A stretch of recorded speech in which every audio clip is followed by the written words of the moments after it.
Nagugutom na ako at napagpasyahan ko na kung ano ang gusto kong kainin.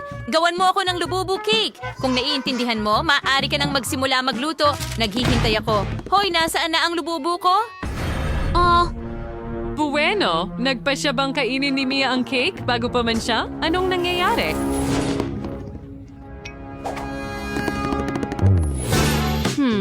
Ang sarap ng cream. I-assemble na natin ang cake.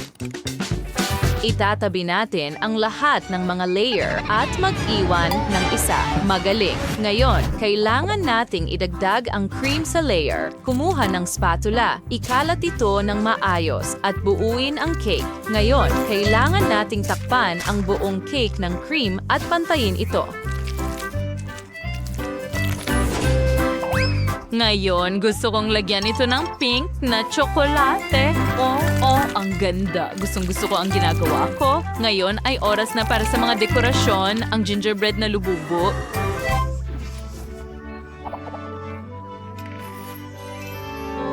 Ilagay natin silang lahat sa cake. Magaling. Anong nangyayari dito? Naku! Sino ang gumawa ng butas sa cake para kay Mia? Zach, ikaw ba yon? Ano? Hindi ko alam kung ano ang sinasabi mo. Ano ang gagawin natin ngayon? Oh, may ideya ako. Magdadagdag din ako ng mga dekorasyon dito. Tulad ng isang lububu na lumalabas sa aking cake. Magaling! May mas magandang ideya ako. Kumuha tayo ng hubababa. Tatanggalin ko ang gum, itigugulong gamit ang rolling pin. Ngayon, natin ang mga colored pencil at iguhit ang mukha ni Lububu. Astig! Tinatakpan natin ang buong cake ng cream. May espesyal na nozzle na lumilikha ng imitasyon ng lana. Ganyan lang. Sa itaas mismo, ilalagay ko ang mga tainga. Mas maganda pa ito kaysa sa inaasahan ko.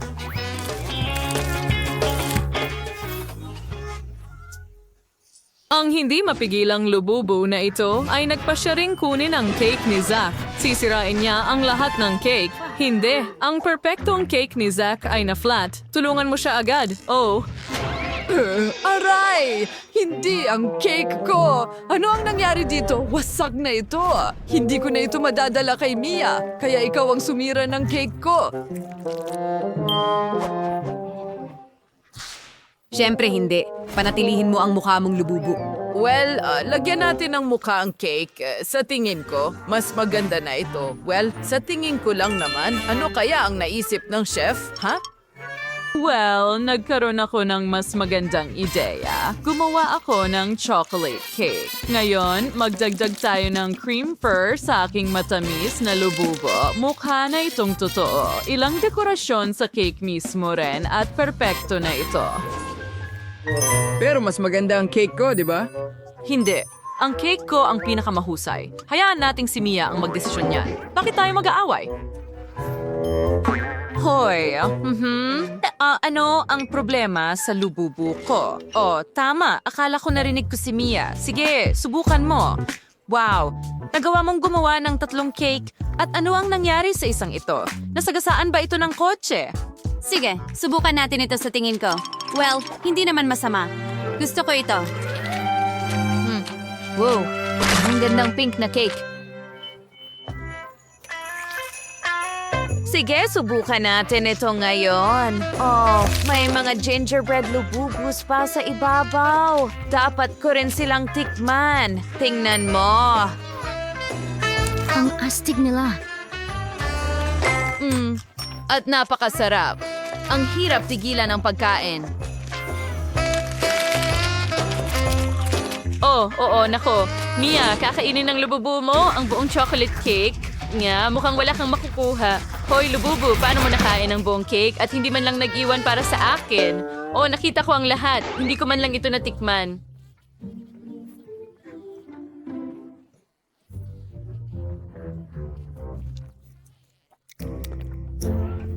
May ilang mumu na lang ang natira. Sige, mukhang si Ate Jen na ang susunod. Oo, alam kong mananalo ako. Ang saya ko. Salamat, Mia. Ngayon, gumawa ka ng burger para sa akin. Dapat masarap ito. Madali lang, kumuha tayo ng tinapay, ilang piraso, ilagay sa toaster. At ngayon, habang nagpiprito tayo ng cutlet. Huwag kalimutang baligtarin kapag luto na ang isang side. Oh, itong pilyong lububo gustong sirain ang pati ni Jen. Anong nangyayari? Saan nanggagaling ang apoy? Hindi! Sobrang taas ba ng init na nilagay ko sa kalan? Kailangan kong hinaan ito ay hindi. Ang natitira na lang ay isang sunog na piraso ng karne. Kailangan ko itong itapon at handa na ang toast. Kaya, kukunin natin ang toast at ang marmalade. Pagkatapos ay maglalagay tayo ng tsokolate at kaunting marmalade pa sa ibabaw. Narito ang aking matamis na burger. Well, mananalo pa rin ako dahil mag-order ako ng burger mula sa McDonald's. Sila talaga ang gumagawa ng pinakamahusay na mga burger. Narito ang aking order. Oh, may nuggets ako dito at onion rings. Narito ang burger mismo at ilalagay natin ang nuggets at onion rings sa burger. Ay, seryoso, boy. Shintabi natin ising tinapay sa hantin ng burger. Bakit ka tumatawa? Hindi lang yun. Pipinturahan ko ng ginto ang burger. Karapat dapat si Mia sa pinakamainam na pagkain. Siguradong hindi pa siya nakakain ng gintong burger dati. Sige, kain na Mia. Karapat dapat ka dyan. Wow. Buen provecho. Wow! Saan ako magsisimula? Oh, ang burger na ito ay mukhang sandwich. Subukan natin ito. Matamis ito. Hindi pa ako nakakain ng ganito. Mahilig ako sa marmalade. Ano ang susunod? Wow, ang laki ng burger na ito. Subukan natin kagatin ang lahat ng mga layer. Masarap ito. Halos busog na ako. Ano pa ang natitira?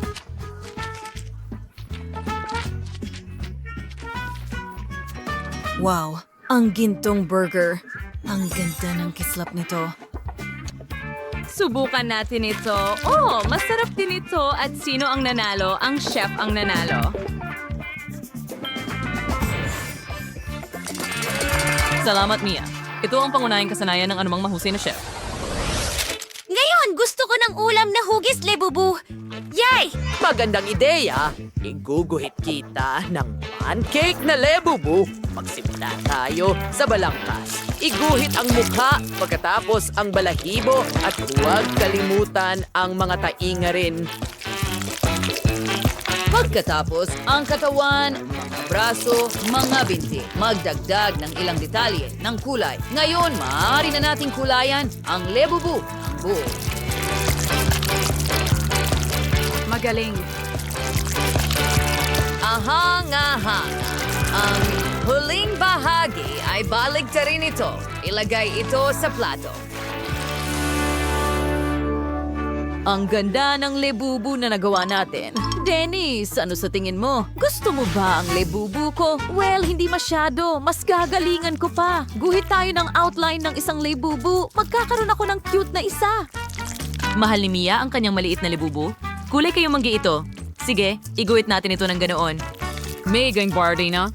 Teaching ko ng beses kong mag-drawing gamit yung pancake batter. Sa ting-ting, yan ko magiging perfecto. Tapusin ang mga detalyes. What? Balektarin natin ito.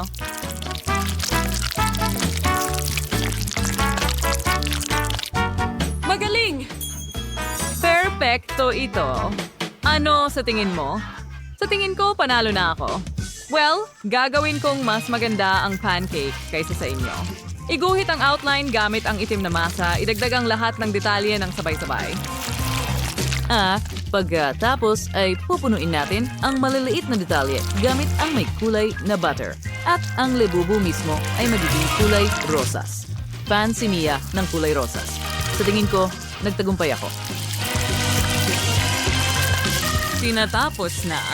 At ngayon, maaari ko na itong ihain kay Mia para tikman. Wow, wow. Oh, bon appetit! Wow! Saan ako magsisimula? Oh, ang lebubu na ito ay kamukhang-kamukha ng akin. Subukan natin ito. Masarap ito. At ano ang problema sa lebubu na ito? Itim ito. Natatakot akong subukan ito. Sa tingin ko, mas mabuti pang huwag na lang. Yun na lang ang natitira sa akin, pink na libubu. Subukan natin ito. Masarap. Pero alin ang pinakamahusay? Sa tingin ko nakapagdesisyon na ako. Kay Ate Dennis ito. Ako na naman ang pinakamahusay. Salamat, maliit na kapatid. Nagustuhan mo ba ang aming video? Pindutin na ang like button at mag-subscribe sa aming channel. Kita-kiss!